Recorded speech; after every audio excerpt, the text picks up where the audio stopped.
আমাদের সরফুলি আরপিএফ স্টেশনের উপরে যত দোকান হকার আছে সব দোকানগুলো ভাঙচুর করে দিচ্ছে। এখন রাত 11:32 বাজে।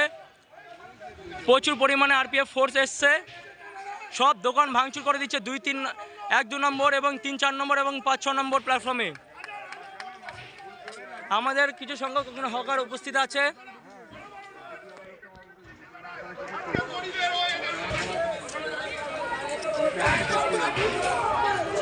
প্রচুর পরিমাণে ফোর্স এসছে। আমাদের হকারের শান্তিপূর্ণ বিক্ষোভ কর্মসূচি চলছে। এই অপদার্থ আরপিএফ দিন আনা দিন খাওয়া মানুষের পেটে লাথি মারছে।